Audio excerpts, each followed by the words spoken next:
اللہ نے ایک ایسے عظیم بندے کو عزت بخشی جس کا ذکر ہمیشہ کے لیے قرآن میں محفوظ کر دیا۔ وہ تھے حضرت لقمان حکیم۔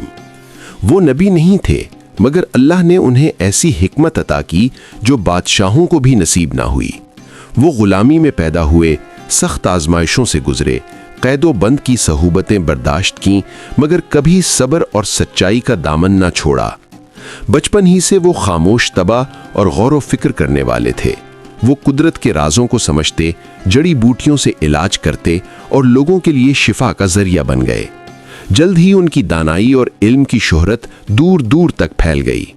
ان کی حکمت کا یہ عالم تھا کہ عظیم نبی اور بادشاہ حضرت داؤد علیہ السلام بھی ان کی باتوں کو قدر کی نگاہ سے دیکھتے تھے۔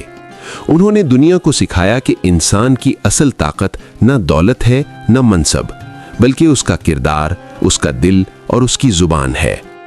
انہوں نے اپنے بیٹے کو نصیحت کرتے ہوئے فرمایا، اللہ کے ساتھ کسی کو شریک نہ کرنا، نماز قائم رکھنا، صبر کو اپنا ہتھیار بنانا، لوگوں سے نرمی سے پیش آنا اور تکبر سے ہمیشہ بچنا۔ حضرت لقمان حکیم کی زندگی ہمیں یہ سبق دیتی ہے کہ اصل عظمت طاقت میں نہیں، بلکہ حکمت، صبر، عاجزی اور اچھے اخلاق میں ہے۔ یہی وہ صفات ہیں جو ایک عام انسان کو تاریخ میں ہمیشہ کے لیے زندہ کر دیتی ہیں۔